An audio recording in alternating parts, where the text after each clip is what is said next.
What's up, everybody? This week I'm joined by Gregg Gregory as we sit down to talk about 4 classic sports games that were released on the Sega Genesis: NHL, Madden, FIFA, and Evander Holyfield's Real Deal Boxing. That and a whole lot more is to come on this week's episode of the 90s Podcast. Welcome to the show.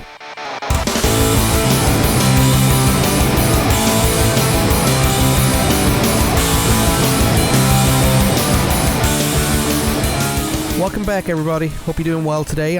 This is John here, and I'm joined by Gregg Gregory. Greg, how are you, man? Hey, good. What's up, man? Doing pretty good.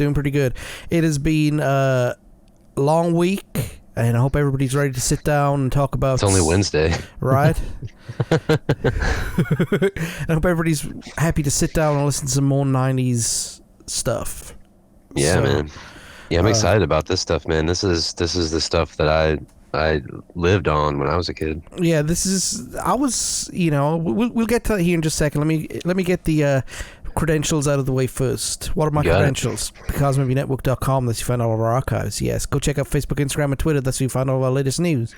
Don't forget to check out Apple Podcasts, Google Podcasts, Podtaser, Pandora, YouTube, Spotify, iHeartRadio, Stitcher Radio, TuneIn, Podbean, Amazon Music. That's where you'll find us. If this is not where you usually listen to stuff, because that is important. If you listen to stuff on Podbean and you stumble across us at Amazon Music, that's okay. We're on there too. We're on a whole heck of a lot of places.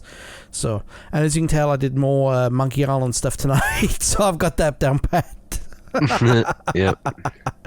Have you ever played Monkey Island? No, I have not. Okay, it's a really good game. It's puzzle based. I'll check it out.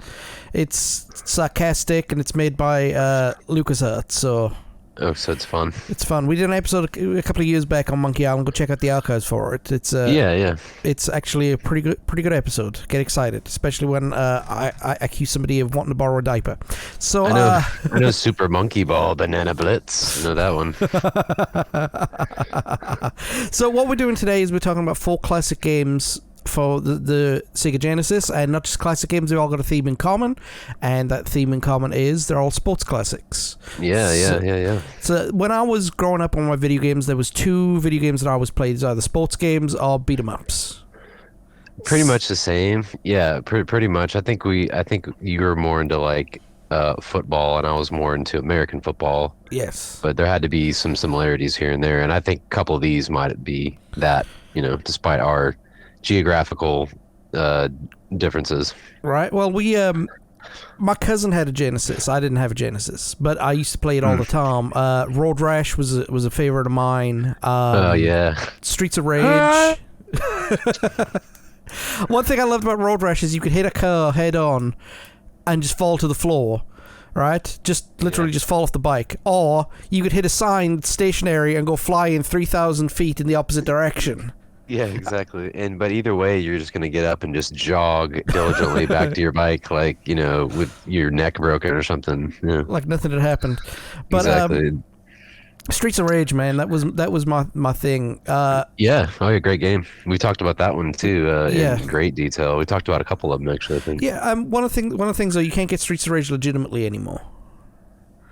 It's very, very hard to get. Nintendo brought out the Genesis Classic console system thing like they did with the Nintendo Classic and the SNES Classic.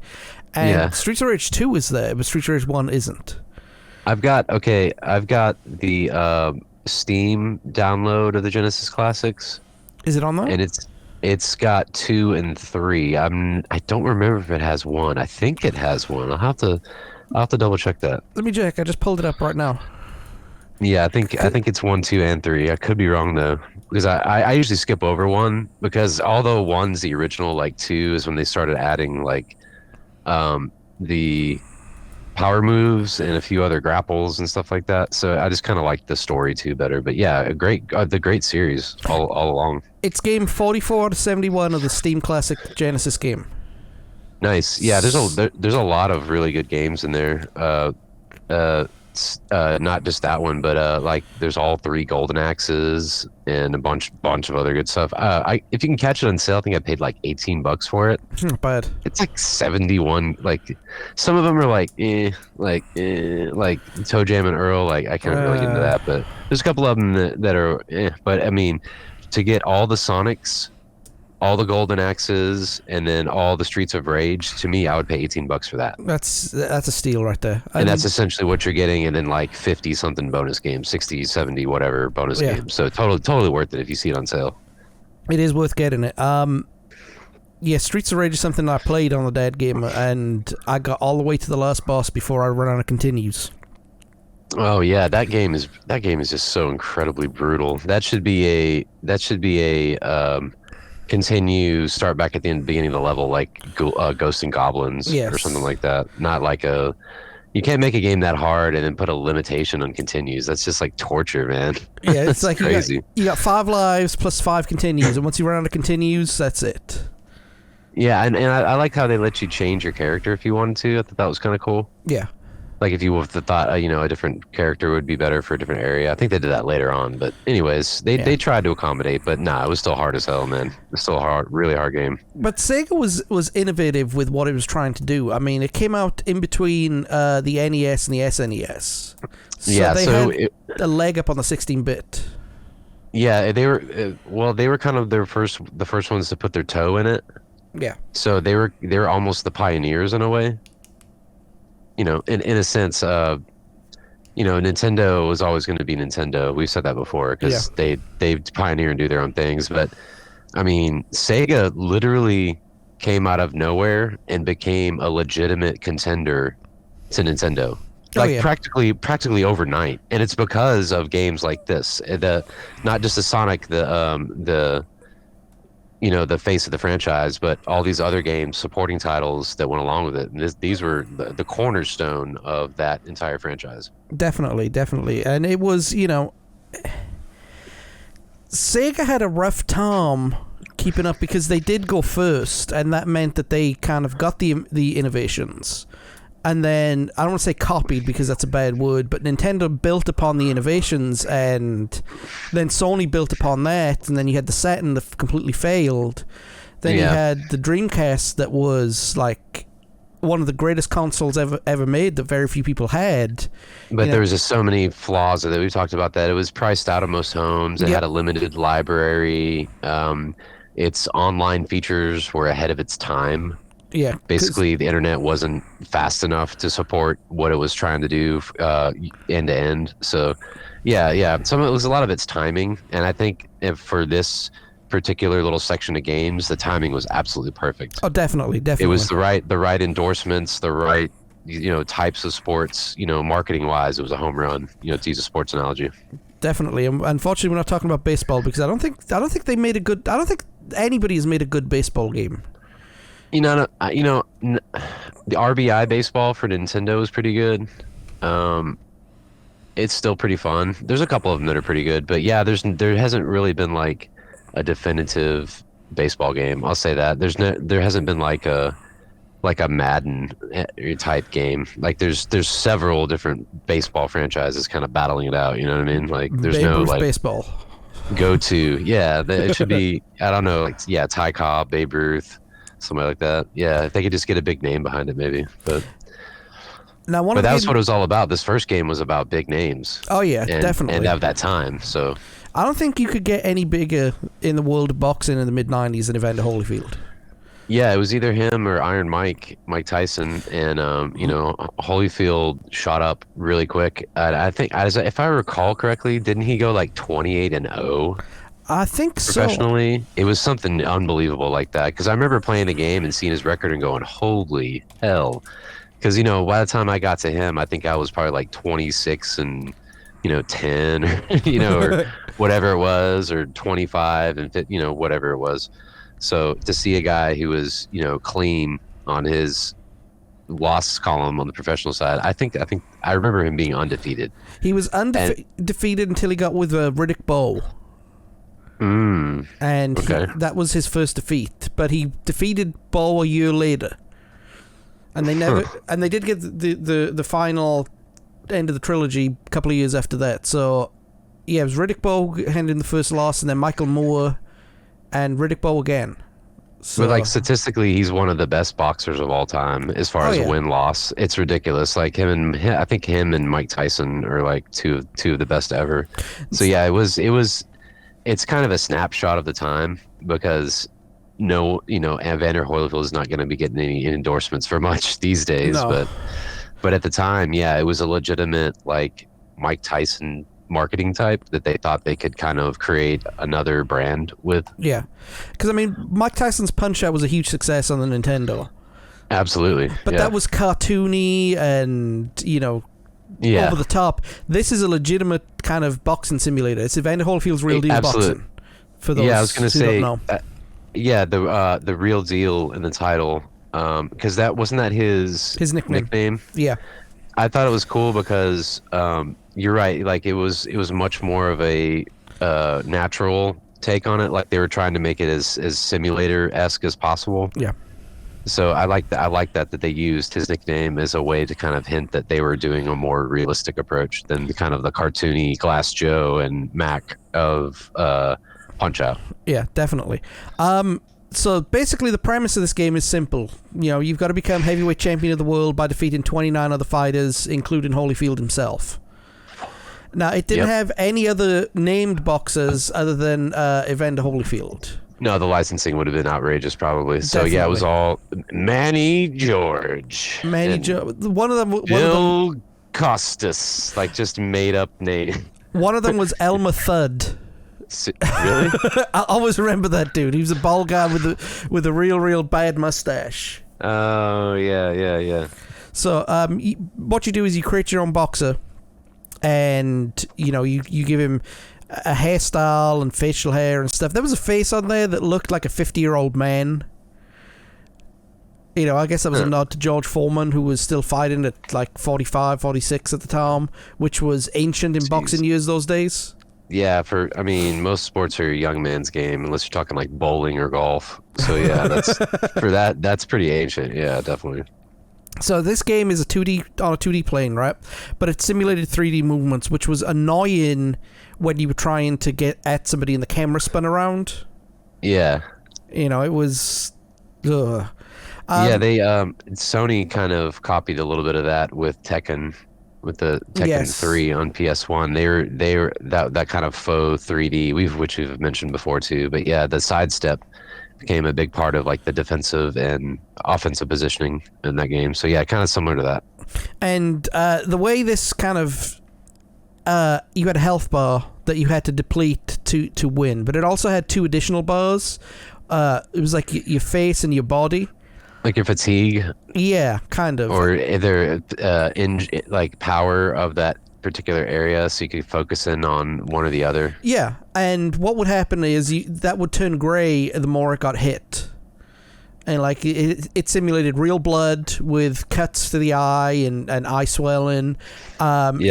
It had body punches. You could hear cracking ribs. I mean, it was very, very realistic. Very, very, as best as they could do at the time. Certainly, they pushed it to the max.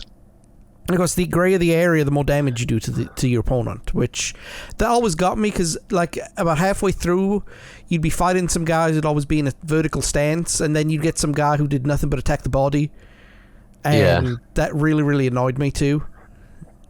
Yeah, like Yeah, spread it around a little bit, but yeah, it's at the same time. I mean, you know where to block. So that's true. For what it's worth, when I had a guy that would work my chest like that, I would duck down and then just uppercut him, just like every time until he backed off. Or a lot of times they just get knocked out that way. But. I love the taunting too. Come on and fight, you wimp. Yeah. I forgot about that. Yeah, the computers seem to give it to you a little bit harder. Yeah. If you said that, kind of like in RC Pro-Am, like when you blow up one of the other cars, they did just come back like they had a second engine installed real quick. Right. It's like, jeez. Well, the thing is, they did do this ultra realistic. Like I said, they had scorecards. Where you usually scored a 9 or a 10 unless you were knocked down and then a point was taken off. And the only way you could win there were 3 ways to win a fight. You could knock your opponent down, knock him out for a 10 count, knock an opponent down 3 times in a single round, or last the whole fight and win on points. Yeah, went outright in points. Yeah. And that was hyper realistic at the time. Even though the game hasn't aged well. Yeah, it's very, very basic. Yeah, it's kind of racist. I said No, I'm basic. just kidding. I said it aged well. Just played it Right. No, as far as the layout and the graphics and stuff like that, yeah, it came out in the 90s, so it's not beautiful, but at the time it was awesome. It was extremely cutting edge. And I think it was one of the first games that had like a legitimate career mode. Yeah. Oh, absolutely. Yeah. I really liked the realisticness of that, like the way they had it set up. It was very, very enjoyable how you could customize your character like pretty much as you could think of, short of like putting a weird like Game Genie celebration cape to pull, those little capes they put on, like whee! Like you can't do that, but like you can pick your trunks, you can pick your skin tone and your orientation. Yep. Your facial hair, your hair color. Yeah, it was pretty cool. There was nothing in depth for character creation that I could remember at that time. So, and the career mode in this one had a set limit to it. You could only fight 40 fights. So that I don't know if I ever lasted that long. No, I never made it the full 40 because after a while, I'll get to that here in a minute. The first goal is to build up your boxer, becoming the heavyweight champion of the world. So you create your own boxer with the trunks and the look and everything like that. But then you also decide whether they focus on speed, power, stamina, or defense. I always went for speed. Death by 1,000 cuts. I could throw more punches. A law of averages. Yeah. Yeah, certainly. But by the time you got to fight 20 or 25, in between those two numbers, your character would start declining, so you can't keep up with the routine as easy as you could. Like your speed drops naturally and everything like that. Because usually in a boxing career, 25 fights is like 10 years worth of action. Yeah, that's a lot of mileage. Sure. Yeah. So, but you will be given a chance in between fights to improve your attributes, ranging from free weights to sparring to a health club, track and field, so on and so forth. Legitimate exercises that you need. Yeah, jump rope. Remember that one. One of the things the game does is at the end of a career mode, it will get rid of the lowest ranked fighters and bring new ones in there. That includes Holyfield himself, which I guess was not thought of when the man endorsed in the game is ranked 30th in the world. Yeah, right. Well, I mean, and it depends on what all happens with everything ahead of it and behind it, and how you play too. Because if you go bruising through and go 40-0 and are forced to retire as the champion, that's gonna throw everything on its heels everywhere else. So yeah, it's possible. That's sad that they let that happen though. Right. I mean, you could lose as many fights in that 40 fights as whatever. But if you lost 3 in a row, Holyfield says you're not cut out for this lifestyle, kid, and it's game over. That's fair. I always thought they could have added some more color to it by saying like, you got like.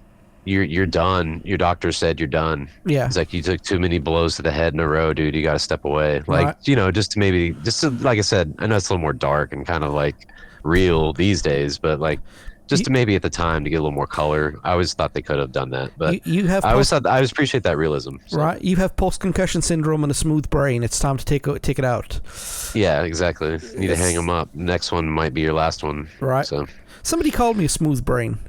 Smooth brain? That sounds like a compliment to me, man. That sounds. It's like, oh man, he's smooth brain, man. He's smart. Right. He knows what's going on. But so this game did come up with a sequel called Great Heavyweights, which is exactly the same game except it had 8 of the greatest heavyweights of all time. What was that on? What platform was that on? That was on Genesis 2. Huh. Okay. I never even heard of that. I gotta check that out. Yeah, Awesome. It wasn't as popular as unfortunately. I think there's a lot of visibility behind the real deal Holyfield boxing. I remember seeing commercials for it and stuff. It came on so much on TV that my mom bought it for me. I think that hypnotized her because I never specifically asked for it. But it was just always... It just kind of showed up. I was like, okay, well, all right. Well, she heard all those 40,000 commercials. I guess advertising does work. I guess so. It was cross demographic advertising worked. So right, but it is considered one of the best boxing games of that era, and they did have other boxing games, but I mean I agree with that assessment because like we mentioned, Punch Out was all cartoony and There was no real realism to it. Like down to the movements and the punches. Like there was gravity and physics, bending and breaking moves. And this is just it's jab, hook, uppercut, parry. Like it's actual legitimate boxing. This is for your every way that fan. they could do it. This is for your boxing fans. Yeah. Oh yeah. Exactly. For people that want to get that kind of experience and not have to get hit in the face. There you go. Trust me, getting hit in the face while boxing is not a good thing, as my recent nasal surgery will attest to. Yeah. Oh man, I've heard of boxers having to have like dozens of surgeries throughout their careers in all kinds of different places for different things. Yeah, man. Yeah, I'll stick to video games. All right. Boxing, you guys can have that. Boxing is a tough career, let me tell you. All right, the next thing we're going to talk about is actual team sport, and the next 3 games we're going to talk about our team sports, but we're going to talk about NHL Hockey for the Genesis. This was the first of EA sports simulations. Yeah. Which is weird to think that it came out in 91, because I thought it came out like in 93, 94 when they started dipping their toes into the sports simulation. Yeah, but I guess they didn't really have much visibility until they started doing Madden, because that's what's really got them on the map. Because EA was already doing good titles before then or around then with Road Rash and some other ones. They had that yellow little clip thing on the cart. We talked about that in the EA Sports episode. But so they were very distinct. It was hard to miss, but they weren't on the map as a sports game franchise until Madden. That's what solidified it. But yeah, they'd had some humble offerings, and this was one of them. I loved this game. I really did. I didn't know too much about ice hockey before I played this game. Yeah. And then this game came out. I played it a few times, and then the Mighty Ducks came out. Oh yeah. That was some fabulous timing. Once again, Sega, they just had really good timing for a lot of things. Like a lot of things just went their way, and that was another example of that. And I didn't fall in love with the sport, but I gained respect for it because, like you said last week when we were talking about in Dumb and Dumber, to be good at ice hockey, first of all you have to be good at ice skating. Oh, you've got to be amazing at ice skating. Like and then you got to learn how to play hockey. Like, yeah, totally. So respect, like mad respect. So, it's a hard discipline to do, but I always remember this game for the fighting. Not the hockey. The hockey was just another part of the game, but like you'd end up like scrapping people in the middle. Yeah. That was kind of like playing like people that were watching racing, like NASCAR racing specifically. They won't admit that they're waiting for the crashes. Right. It's like kind of the same thing. It's like ooh, a fight. Like, yeah, I enjoyed that a little too much too. I thought it was cool that they took the realism that far, because there's plenty of games that came out before it that just totally ignored it. It was just hockey on ice, as opposed essentially, to ice or hockey. some of them. There was a couple of them that had where there's like a little scuffle where you could like just press buttons, but it didn't go down to a fight screen like this one did. Yeah. Like it was just like the Atari ones and a few of the NES ones. It was like a big cloud, just like, and like whoever tapped the hardest would pop out victor on the other side with the puck or whatever. It looked like an old cartoon thing where they'd go into the dust and yeah, exactly. Like exactly, essentially. So this, when you actually got gloves off, that was my favorite part. It was like, whoom, when they would throw their gloves off. Yeah. Yes. All right, we get into it now. It was fun. But this was as basic as you got in terms of what it was about. I mean, you take your hockey team and you get them to win the Stanley Cup. That was it. Now, it wasn't called the Stanley Cup because EA didn't have the rights to anything at that point. But essentially, it was unspoken. But yeah, the championship. Yeah. The same thing with our earliest versions of pro football. There was no NFL endorsement, so it was like it was called pro football. Yeah. The players were random names. Joe Blow 1, Joe Blow 2, like just totally made up, teams made up. So it actually added later on, I thought, when they actually got people on board as much as they could. Right. It adds way more to it, and I think they figured that out too, because the money is all in software. It's not in consoles anymore. No. It's totally in software. So if you get the licensing, man, you'll make it back. Definitely, because we'll get to it here in a minute. The next two games that we talk about are going to be like the franchises in terms of what EA does. So it knowing the licensing and having the correct rosters and the correct tournament names and so on and so forth makes it hyper realistic. But this one didn't have that because, again, in 1991, I don't think EA could have afforded the NHL fees. Sure, yeah. So, but basically, you could play a tournament mode or a round robin mode. I liked the fact the gameplay was an overhead gameplay. Yeah. Because in the FIFA series, it was a isometric gameplay. Yeah, paperboy angle. Yeah, and you try playing on that, it just didn't make sense because it doesn't, because the controller has 4 points, none of which are dedicated to being diagonal. Exactly. Now, if there had been analog stick in that equation or a DualShock stick or something of the like at that time, then it might have been a different story. But definitely. At the present time with the analog D-pad, you can't precisionally crank down that corner button every time. No. It's not possible. You're going to get it like 1 out of 3 times if you're lucky. And you might run like a couple of spaces diagonal and then go straight again. Mm-hmm. And especially if you're a big guy like me and you got big old hands, like I fat thumb that thing every damn time, dude. Every time. Goodness me. But this like all EA's games that would come out, all EA sports games that would come out, it had the best approximation of the rules. But this one was different in the fact that it had the real teams, but the rosters were made up of fictional players. So, yeah, that was they probably were able to get the team rights, but not the individual player rights, because that's when it gets really messy. So they probably did that for either fiscal reasons or just because it was easier. Like literally just, is it worth doing this, for a first run? Maybe not. Maybe not. Get the teams, but not get the players, because if you get the players, then you've got to do individual models. And then the players change too, so that's the other thing. So it's a time capsule either way, but it's less of a time capsule because it's generic. Yeah. Although I wonder if and it's because in some of them where they couldn't license, they would put a numbers, like it was supposed to be Joe Montana, so they put number 16 out there and they called them John Mountains. Yes. You know what I mean? Yeah. I wonder if they did that, because I know a lot of other, so you could be like, okay, so that's Joe Montana, and then Barry Mice must be Jerry Rice, so I'll start him. You know what I mean? Like just getting it, getting the names as close as possible. Yeah, just parody them the hardcore, and they'd be like, oh, it's parody. Daquille O'Neal. You probably couldn't do the numbers. I think that would be too much likeness. Yeah. But either way, I remember them skirting around it and going, okay, that's him. All right, cool. All right. Well, NHL Hockey was considered one of Genesis' best games ever. It was smooth, very well made. It was a damn good game.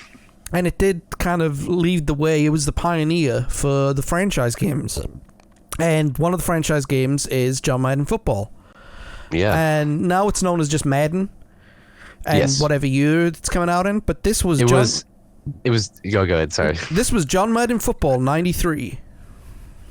Nice. And they added, and maybe it was before EA picked it up, before it became a franchise, but it used to have a way longer name. It was so obnoxious.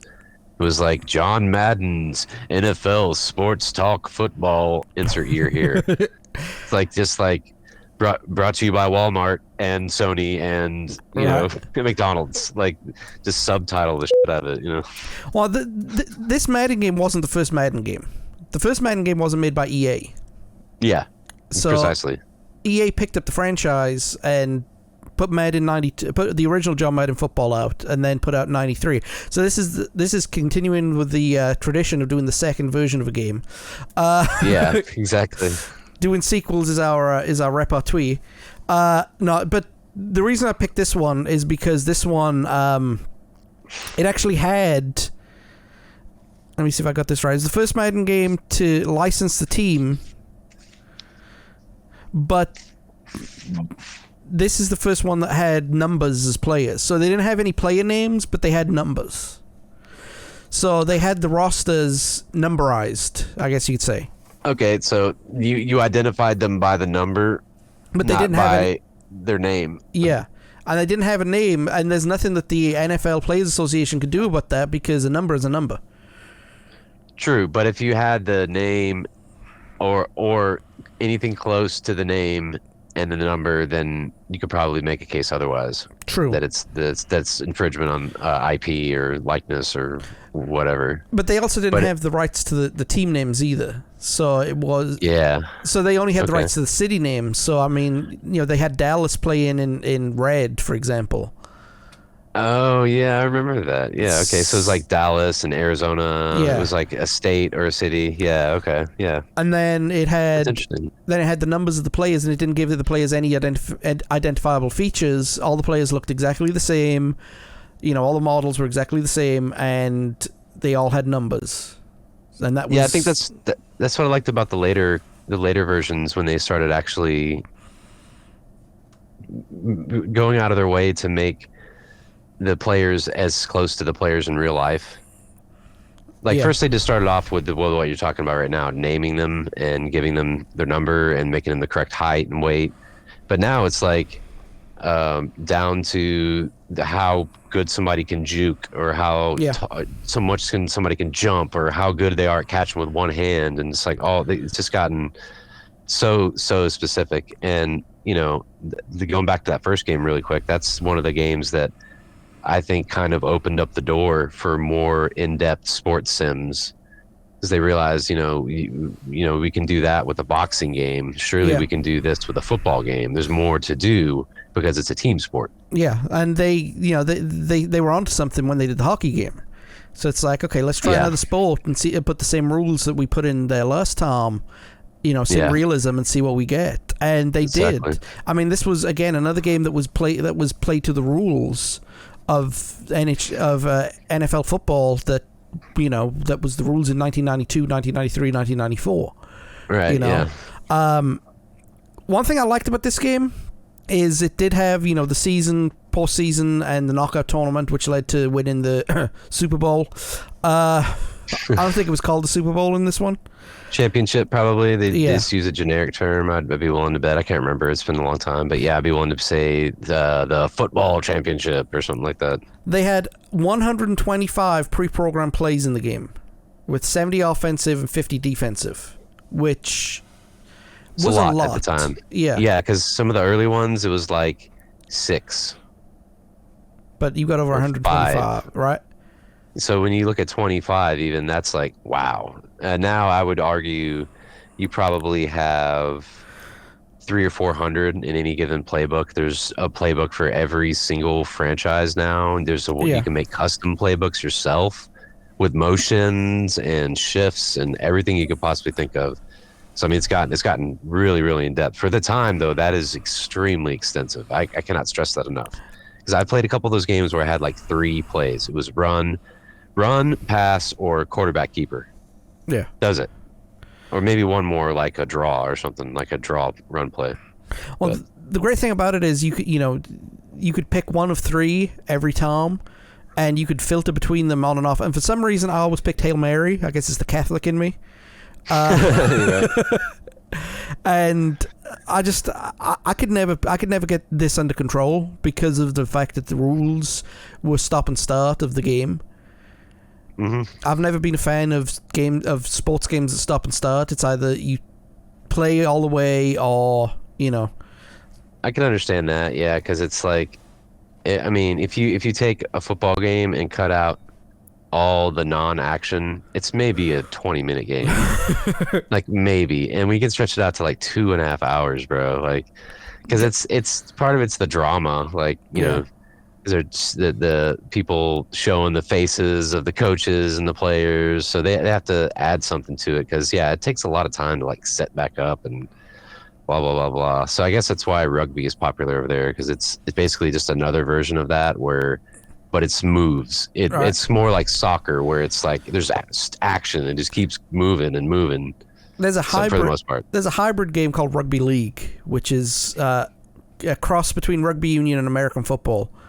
Oh, that sounds cool. They every time a tackle's made, you got to not stop the clock and start again and pull a playbook, but you've got to stop, reset, and start again, like in a 5-second, period. Oh wow. Okay, that sounds cool. So it's like fast-paced American football. It's really, really good. I prefer that one of the That two sounds rugbies. exotic. But it's popular in Northern England. So Okay. yeah. So one thing I didn't mention, I should have mentioned that this game did have official historical teams in there.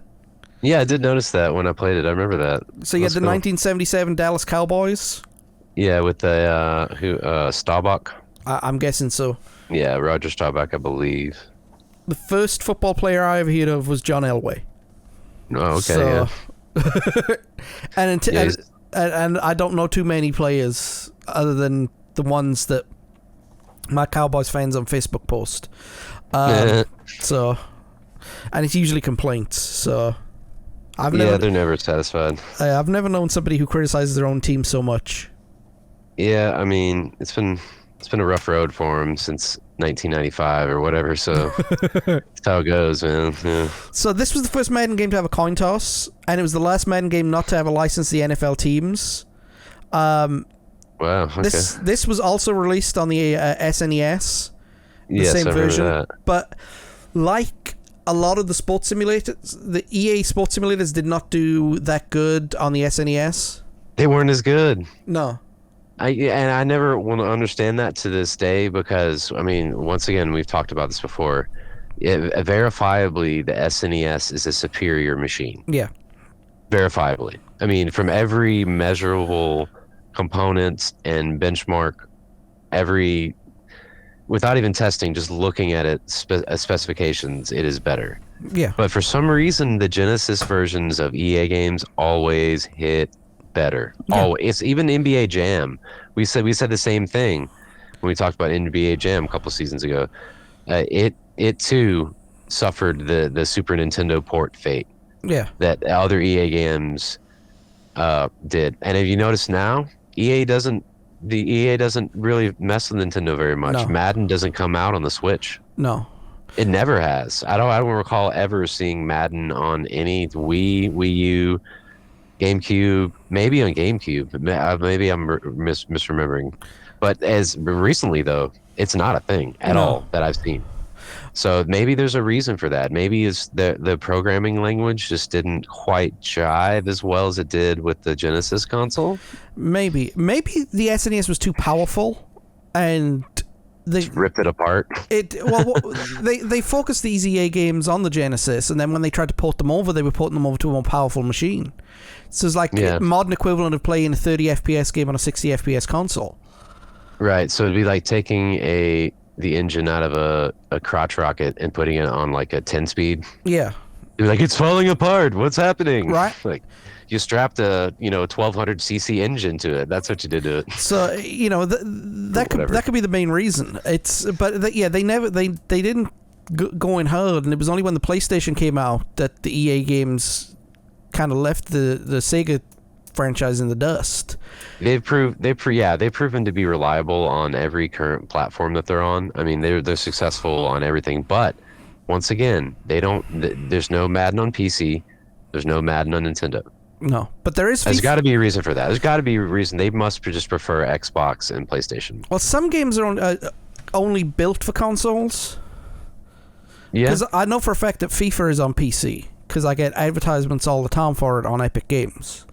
I got Epic Games because of the Outer Worlds. It wasn't on Steam for over a year and a half. I got that on Switch, actually. Really? Yeah, I haven't started playing it yet, but I have it. It needs an update, and I just haven't gotten around to doing it. So. You need to play it. I'm looking forward to it. Yeah, I've been extremely busy. I got a newborn, so I've been, there you go. Dealing with that. So right. Well, this was the last Madden. Like I mentioned, the last Madden game not to feature real things. It was a critical and commercial success, and basically this opened. If the NHL game was the prototype to see if we could do sports simulation, this one was the sledgehammer that kind of broke the wall down. It sealed the deal. Yeah. Yeah, like the NHL was kind of like, I don't want to say a test, but it was like a stable beta release. Yes. for at least what the franchise was trying to do, the framework of what the franchise of that a particular sports franchise for any particular sport could be. Yeah. So this one, I feel like they took that as the framework and just kind of just turned it up a little bit, added a little bit more, did a few more things, did what they could with the licensing and the naming, because they only got part of that. But they moved forward with the realism. Well, this one was considered the best Madden of the Genesis era, and definitely the best Madden game of the 16-bit era. Because it was really, really good. Yeah, we mentioned it didn't do well on SNES, didn't play well. But it was the same. Yeah. And Madden is still released as of the time of recording, and I'm saying that because I'm using it as a disclaimer for the next game we're talking about. Every year they release a new game with new features, new rosters, which is phenomenal how they keep up with all of that. Now, I don't know if Madden has the same effect on the football world, the American football world, as FIFA does on the soccer world. Probably. And what I mean by that is, I'm not talking about the fans. I'm talking about like the legitimate National Football League, because the FIFA database for player stats and for things like speed, teamwork, power, all the things that you put into the players. A lot of professional teams use that database to scout players. Oh, yeah. And I know that sounds stupid coming from a video game, but these games are now so hyper-realistic with their stats. Yeah, no, there's people on staff for Madden that all they do is just watch games and look at stats, and then they adjust the ratings for players. The players get a ratings adjustment multiple times during the football season after the new Madden's released. Yeah. There's a reason they always put it out right when the season starts, because all the rosters are finalized. Yeah. But see, now you can go in and update it. Back then, kids, when the game came out, that was the game. You get what you get and you don't throw a fit. There's no patch. There's no update. There's no 2.1 Minecraft 4975. None of that. If you got bad dudes and it sucked ass, well, guess what, sugar? You're stuck with a terrible game. Or contrastly, you could pick up Russian Attack or The Legend of Zelda. Boom, you're sitting on a replayable gold mine. Right. But that was the thing. You couldn't do that then. So the games had to be sturdy. Yes. Now I think we're more careless because we know we can patch stuff up later because we have the internet. Yeah. I would argue that. Bethesda, we're talking about you. No, never. Plant going through the wall, people. Yeah. Right. I'm looking forward to Starfield, by the way, for the record. Yeah, totally, man. I'll check out anything they put out, even to just distract me from Elder Scrolls 6, which is probably going to come out by the time my son's an adult. Well, I'm predicting 5 years until we see Skyrim 2. 5 more years? I swore we had this conversation in 2016 and you said the exact same thing. No, this time I think it's more legitimate because Starfield is coming out this year. So they'll actually be able to put that in the away and get to work on the new one. Yeah, because once you release a game, yes, you still got to support it with patches and DLC and stuff like that, but you don't need the full team at that point. They're gonna make another Fallout, dude. They're just gonna break our hearts and make another halfway done Fallout. Or maybe another release of Skyrim. Skyrim's the only game that's come out 6 times. Ultra Legendary Edition, Super Ultra Legendary the following month. Hey, it's done well for a game that was released 11, 6, 5, 3, and 2 years ago. Yeah, 11, 11, 11. And I remember that because that's when me and my wife were going to get married. That was its original release date. Nice. Yeah, it's crazy. Well, the final game that we're going to talk about, we alluded to it, is FIFA Soccer 95, which was released in 94. Heck yeah, man. That was a really fun game, too. This one right here was the first one to include... the original FIFA game was an international game. So you didn't have any teams. You just had the nations out there. So, you could do USA versus Wales or whatever, but you couldn't do... like the Olympics or something. Yeah. Kind of. It was more a World Cup game because... Yeah, a lot of games did that, man. I remember playing earlier hockey games and other games where they would just grab... Because you can't copyright a city. No. So you can just call, Chicago. Sorry, Chicago, the band, but Chicago is still a city, so you can call that team Chicago. There's nothing wrong with that. So they did it with the international teams, and then this time they tried to get licensing, and they actually did manage to get licensing of 6 professional leagues in Europe, nice. Brazilian National League, and the early USA Major League Soccer. So you could actually play now as Manchester United, Barcelona, Real Madrid, Arsenal. Some big names. The biggest of the big.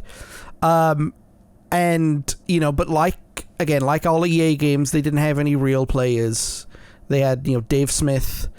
But again, like Madden, they assigned the numbers of the regular starting team, and then gave them fake names. Okay, so the numbers match, but not anything else. Yeah. Now they did have some of the players who had distinguished looks. They made specific models for them, even though it wasn't their real names. So players like Ruud Gullit with his dreadlocks, or Fabrizio Ravanelli with his grey hair, 23. They were given legitimate models, which made sense, because then you could say, well, that's what it's supposed to be, but we can't call him that. We're going to call him Luciano Perez or something like that, Yeah, Fabrizio Rovonello. Right. But those are O's, bro. Ain't no copyright there, man. Ain't no copyright. And this was the first game to take advantage of multiplayer, so you could play up to 4 players at once. Yeah, I recall that. Yeah, but didn't most consoles only have 2 inputs? Well, they had those multi-tap things. Yeah, okay. That never worked properly. Yeah, I don't think I ever got a chance to even see one of those, let alone use ones. I just want to know who's got 4 friends at the same time playing Genesis, I wonder that too about the Game Boy when they had like the 4-way tap. Yeah. Like you need 4 people with 4 Game Boys and 4 games, and then 4 of those cables. What are the chances of that? Like you'd have to go out of your way to arrange that. Like that's not just going to happen organically. Like you're going to have to arrange that. I mean, the most I hung out with at friends' houses, there was 3 of us. So we'd take our turns, one player would sit out and winner stays on. Sure. Yeah, exactly. That's how you do it. And totally. So that was innovative at the time. Definitely innovative, because again, you had to buy extra equipment to make it work, but in theory, you could do 3 against 1 or 2 against 2 or 4 against 0, 4 against the computer. Yeah, it was kind of saying screw you to the original design of the Sega Genesis, which I think is kind of cool. It's like, oh, you only got 2? We're going to do 4. Right. Screw you. Well, it kind of, like I mentioned, it had an isometric kind of play area. Which totally. kind of sucked. Because this is the thing, the other games we talked about were really, really great for their respective, sports.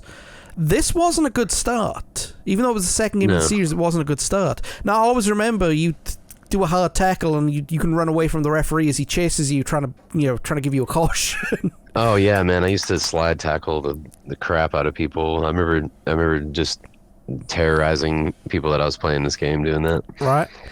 So it was a very, very hard play, and nobody managed to get soccer games right back then.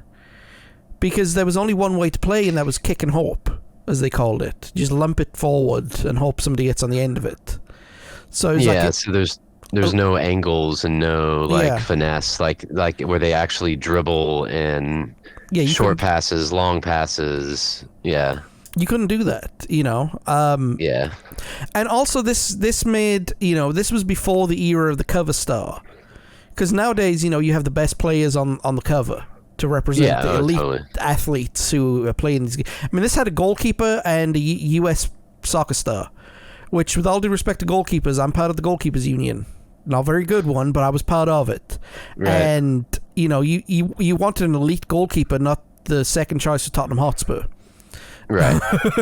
Sure. Or even the first choice for Tottenham Hotspur, or anyone from Tottenham Hotspur. Because they were awful in the 90s. They still are awful now. But I say that as an Arsenal fan. So, But this is considered the best football game of its era, which I disagree with. I think the International Superstar Soccer on the SNES was a better game. I've never played that, but I heard a lot of good stuff about it. That one also did the same thing with realistic models, and because it had more data to the cartridge, Nintendo was able to put like 32 teams on there instead of 16. Yeah, they had that add-on chip thing too, or that where they're like add either memory or RAM or something to it. Yeah, so maybe that was part of it too. Definitely, but this game spawned off into a global franchise with, like Madden, gets a new version every year, new paint, new curtains. Oh yeah, it's huge. It's one of the biggest selling games in the entire world. I think it actually outsells Madden. I think. Yeah, or close to it or around it, somewhere in there. Unlike Madden, it's got to be patched every couple of months because there are transfer windows. So during the season. So, you have to update it in February to account for everything that happened in January, and then you have to update it again in September for everything that happened in August. Yeah. Well, they stopped updating rosters at a certain point on new versions of Madden. They just only, from what I can remember, they do it during the season. But I don't know if they go much further than a year. Because the new version comes out, why update a roster if you're trying to sell a new game? So I'm not sure it's certain that you can even update a current roster to an old game. But I know that there always are roster updates available. That would be cool if it was across every platform. That would be pretty cool. Right. Well, it's like you said, they have to spend money on a new game every year. So one way to play it is, hey, we've got a new hat. Look at this guy. Yeah.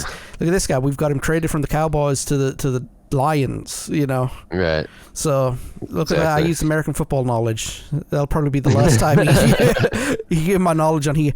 Now, this is unlike any other franchise that EA has done. At the end of the last game, FIFA 23, will be the last FIFA game. Really? Yeah. Now, the game series will go on, but without EA behind it. Oh, so their contract is expiring or something? Contract's expired, and EA is just walking away, or EA's walking away, but they're taking the major licenses with them. So what does that mean for the game? Well, this is the hard thing because it's an officially licensed product of the governing body. Okay. Are they going to be able to license the teams, and the leagues? When the leagues and the teams have already licensed with EA. This could be a very, very good legal quagmire. Yeah, that sounds crazy. Yeah, that could get really messy really fast because you have the team and you also have individuals wrapped into that. And those individuals are changing all the time because people get cut every year. So there's going to be people next year that are in the game that aren't involved with the NFL at all. Yep. But they still have a say because their IP and likeness is still part of it. Yeah, and it's so messy. It's going to be messy because unlike Madden, and NHL, they weren't official licensed products of their respective. It wasn't called National Football League '93. It was called John Madden '93. So precisely. So when you use the official world governing body who does the World Cup, and then they can't use the World Cup in their game. Because they got to skirt around it. Yeah. Or they got to find a way to get the green light to use it. I mean, that's basically what it boils down to. Or do nothing and sit on their hands and let $1 billion franchise just float away. Definitely, and you don't want to do that. And not if you can avoid it. And I mean, not just for the sake of making money, but I mean, people love that game. That game is huge everywhere, and in America. Too, but like worldwide, especially in big soccer countries in Europe and Mexico, South America. Huge game. Oh yeah, definitely. My cousin gets a new one every year. Oh yeah. There's millions and millions of people like that. It would leave a huge gaping hole in the video game market if it did disappear. Now, like I said, EA is carrying on with EA Soccer 2024. So they're doing their own thing. Yeah. So it's basically FIFA without the name, basically. So they're just shedding away the FIFA name moniker essentially, and yeah. I wonder if they're going to use a different engine or separate themselves any further than that. They might, but like I said, they now hold the rights to the top leagues in Europe. So FIFA's not. I mean, they're not strapped for cash. No, So but I mean, how much of the success is from points off of these recurring franchises, though? Yeah, I mean, I guess certainly probably couldn't have hurt their bottom line. no, I mean, look, the World Cup this last year in Qatar made them a lot of money, but they'd make that money the same amount of money with this one game. Yeah, so now they just have to find somebody else to design their game, and right now EA is the best of the best when it comes to sports games. Yeah, it doesn't matter the genre. I mean, they're the best. They could go to the 2K market. 2K was always the Burger King Yeah. of sports games, like EA being the McDonald's, if you will. I mean, I don't know, that's a whole nother kid and caboodle. Because they're both good, but like if you look at them from financials, Yeah. McDonald's is always doing a little bit better than Burger King, or way better, one or the other. I guess both have good food, so whatever. I guess another analogy is 2K's slogan should be, "We serve Pepsi here." Is that okay? Yeah, there you go. Well, I had like an NBA 2K game and a NFL 2K game, or whatever they called it, and they weren't bad. I just think our generation, especially like people that are 30-something, 40-something right now, like we got so used to the ways of Madden. Yes. So everything else just feels too forced, too much, too phony. Like, because when I played the 2K one, it was like, I can't remember exactly, but it was almost like, it's like, okay, hey man, which jockstrap you gonna wear tonight at the game? Like, whoa, dude, like we don't need to be that like I just want to put the team out in the field and like do some plays, and it was really complicated. It was like so complicated. Well, see, people our age, right? I've always had an iPhone. When I first got my first smartphone to the smartphone I have now, it's always been iPhone. There's a reason for that. The reason I'm probably going to update, when I update my phone, I'll probably get another iPhone, is because I'm too old to learn another operating system right now, and I can't be bothered to learn how an Android works. Oh yeah, if you hand me I use iPads exclusively for my side hustles, just because that's what I was given first to use them, and I got accustomed to using them. My son has a Samsung Galaxy something.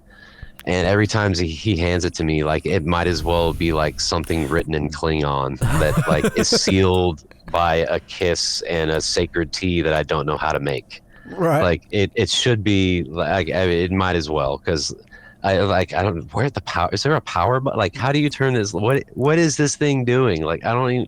So yeah, I feel you on that, because we hit a certain age where you're like, I'm going to keep this because I'm used to it and it works. Yeah, technology. I'll catch up with you, technology. Go on ahead. I'm only at iPhone 10, dog. I'm several years behind. Oh yeah, but it's it's the same thing with the new video game systems as well. I mean, sure. I'm a generation behind. I've got my Xbox One, and I've got a game, and I built my gaming PC 7 years ago. So yeah, it's been that long since I built it. My custom build's already 5 years old now too, man. I got it in 2018. Yeah, so I mean, it's like that. It's already obsolete. It's obsolete already. Yep. And it still works, but like I can't get Windows 11 on the Batman. Yeah, I can't get it on mine either. So it's really weird. And we've got a PlayStation 4 and an Xbox One. We haven't upgraded yet, and the only new gen we have is Switch. That's it. Yeah, and even then, that's probably gonna be another year before they bring out the Switch 2. Oh, they just released another version of it though, the OLED version. My son wants it so bad. I was like, it's only a slightly bigger version. It's not really that different. Does it look the same on the TV? I don't. I saw a demo. I saw it itself. And it looked bigger. It looked a little bit sharper. I'll give them that. It looked like there was maybe a few more FPS or resolution bump here and there, but it literally just like looked brighter and bigger. Yeah. I mean, I don't know. But it's still cool. Great console. You can play Skyrim on it. Yeah, it's amazing. It's amazing. You'd be able to play Skyrim on the Genesis before too much longer. They'll backlog it. You'd be able to play it on a freaking smart refrigerator before long, man. The way that thing is it's getting passed around, man, like crib notes in a chemistry class or something. I've actually got an Alexa, an Alexa machine. I don't know the name of it. I just call it Alexa. That you can play the Skyrim Super Duper Edition on it. Where she tells you, okay, you were coming up to a troll den. What do you do? Oh, okay. It's like verbal Skyrim, kind of like D&D. Yes. Kind of. That's cool, man. They did a commercial for it a few years ago with the dude from, I think it was Jordan Peele. And I love him. You've been struck by the troll. You have 15 points of health. What do you do? Do I have any health potions? No. Do I have any cheese? You have 52 wheels of cheese. I eat all the cheese.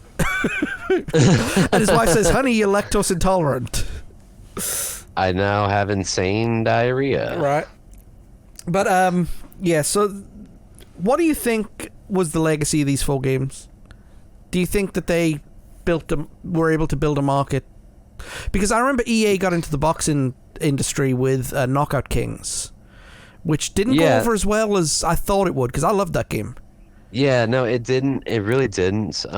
They tried to do other fighting games too. There was another one. It was like it had like rappers in it. I'm totally forgetting the name, but it was just totally over the top, like physics defying type thing, and that didn't. It failed. It was kind of entertaining to play, but ultimately it failed. I just don't think that that's what they are really good at. No. And I think the proof's in the pudding, because even though they had a really good offering with Real Deal Boxing, that all the other franchises outshined any attempt that they had at a fighting game outside of that one sole boxing game. And not to say that the boxing games they put out were failures, but they never hit the heights, succeeded at the amount that the football and soccer and hockey games did. Yeah, not even close. No, but do you think that EA will survive? I mean, survive the pandemic, because a lot of video game studios didn't really survive the pandemic with the success rates. People lost their jobs, so they weren't buying as many video game systems as they were. We all know about the shortages of PS5, the chip shortages in general. Yeah. I mean, do you think EA will continue making good games in the future, good sports games in the future? Yeah, I think so. I think they've been propped up pretty well with Madden alone, and they honestly, man, like they've practically gotten away with putting a new coat of paint on it and a new guy on the cover and tossing it out there several years in a row. The first year I remember noticing that was 07, because 06 came out and they added a lot of cool stuff like a hit stick, and they added this thing. It's like there's some kind of like synth thing. Like it's like if you could see an opening, if you moved your other stick that way, it would like kind of juke in a really, like move in a really athletic way, like quickly that way. Yeah. And this like hits truck stick thing, they added that. And I was like, oh, that's so super cool. And the next year they literally put Vince Young on the cover, and it was everything else was the same. Just updated the rosters and called it good. New coat of paint, new dude on the cover. Maybe like they put a little bit more into the cutscenes and the realism of players. But for the lack of argument, they've succeeded over and over again with almost the same game year after year. Yeah, that's one of the downsides. That's one of the downsides of these games. They try really hard by adding these different modes. Like they tried these things like with cards, where you could like unlock different player abilities and legacy players and stadiums, and it was actually kind of cool. But it doesn't seem like they can really stick with anything. It just, I don't know. And I get it, they're not trying to be too samey, but it's like, sometimes you want some of those things to move over. Yeah. Like if you work hard on them, you want to be able to like import that stuff over. And they used to be a thing where you could import. It was the coolest thing ever. Back when they had NCAA football, if you could, say you had like a college class that you did a 4-year career with. Okay, at the end of that 4-year career, you could import that class into Madden. Really? Yes, and then you could draft them into your franchise and have all their stats, all their everything there, sitting there waiting. That's cool. There was a way to do that, and that would be super cool. So they need to, in my opinion, I know it'd be a nightmare logistically because unless they used fake characters, but it would be cool if they would have forward mobility like that for players that you create. That was the other thing that bothered me. Like, players that you create, you need to be able to move them forward. So I think if EA wants to be successful, they need to focus on features like that to move themselves forward. Yeah, well, a lot of the sports franchises do update every year just for the sake of it. One of my people want it. I'm not saying it's a ripoff or they're bastards or anything for doing it. I'm just saying, like, it's essentially what we're looking at. It is, yeah. People want that new roster. They want, because logos change, stadiums change, coaches change, things change. I'm waiting for, like, one of my favorite game series is the Football Manager series. And I'm waiting for them to keep the same engine and just do an up. Just here, $20. Here's the new roster for the season with the updated timeline. Boom, here it is. Thank you very much. Like a DLC, like a 2024 DLC. Yeah, just give yourself a break, and instead of slapping a new roster, a new coat of paint on everything, and changing the team's positions and so on and so forth, create a new engine. And just boom, pop it in there, and you're cooking with oil. Make new features, Yeah, that's what they want. That's what people want. They want new features and new gameplay as opposed to the same old. I agree with that, but I also think with the new consoles and how much better televisions have gotten, like with mapping and frame rate and stuff, I think people also want realism. And I think that's what Madden's really been focusing on the past couple of years, because they were showing a side-by-side of, like, Tom Brady in the game and Tom Brady on the field. I mean, unbelievable. Because if you go look back at, like, the polygons in PS1, I mean, we're in like a whole nother freaking universe, not a different ocean, not a different planet. We're like a whole nother universe graphically. Yeah. So I think people want that too. I think people want features and gameplay, but they also want realism, because that's the whole point. Yeah, and that's one of my biggest gripes about modern gameplay. People will say, well, the graphics are not good, so I didn't play it. And it's like, but you're missing out. Yeah, that's not everything. I mean, a good game is so much more than that. But first and foremost, the games, you've got to be able to play it. It's got to be playable. So the gameplay, to me, is the most important thing. Graphics, there's something about bad, quote unquote, graphics, or hey, you could argue vanilla Minecraft has bad graphics. That's the most popular game in the entire world by a long shot. Yeah. So it's not always about graphics. It's the gameplay. That's an elitist view, in my opinion. PC Master Race on deck. No. All right, we're gonna leave it there. Greg, man, thank you very much for coming on board and getting your opinion. It's been awesome to go back down the memory lane of good stuff, of video games, and because you and I are big music guys, and it's nice to step away for that and talk about the second biggest love of video games in terms of entertainment, or at least in my case. Yeah. But we will be back next week. You and I will be back next week with Aladdin, the video game, the movie. The movie, okay. Yes. Awesome. Yeah, it was a great video game. It was a great video game. I did a playthrough of that one. It only took me 50 minutes to beat. Yeah, I watched most of that, actually. And it was very, very good. It was very good gameplay, but unfortunately, like I said, it was only 50 minutes. You made it look easy, man. Oh, thank you. I had some problems with it, but I was a kid the last time I played it, so that was probably something to do with it. But yeah, dude, awesome movie. I got some stuff I want to talk about on that one, so sweet. I'll be ready for it. Nice. So we will have Greg back next week, and I'll be back here in a couple of minutes to give you an update on something. When is this coming out? I don't know. This is coming out. I can't remember. Anyway, I've got to give an update on something, so I'll be back here in a couple of minutes. Greg's good to have you on, man, and we'll be back here in a few seconds. Peace.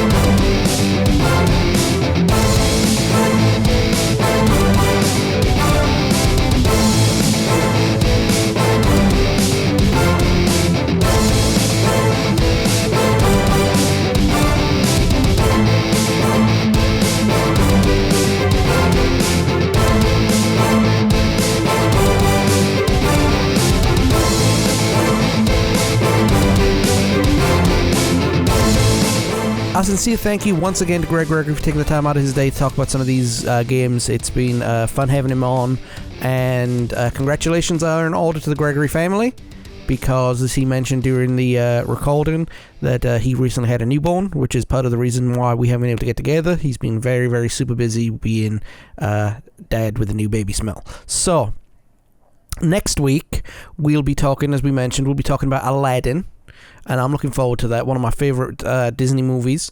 Definitely real funny, thanks to the great work of Robin Williams, and we'll get to everything about that next week. On our YouTube channel, I want you to go ahead and keep watching our Monkey Island series. Yes, we're still continuing Monkey Island. Monkey Island is going well. Guybrush is still getting into trouble, and hopefully you guys are around to watch and see what trouble he keeps getting into, okay? Also, I want to thank everybody who watched yesterday's stream. Thank you very much. I haven't actually done the stream yet, but I want to thank everybody for watching it. And next week, on April 8th, we're going to be continuing our stream. So yes, it's going to be a lot of fun. So that is it for this week. I don't really have anything to say. I said I would have some words to say. I actually don't. My brain has gone blank.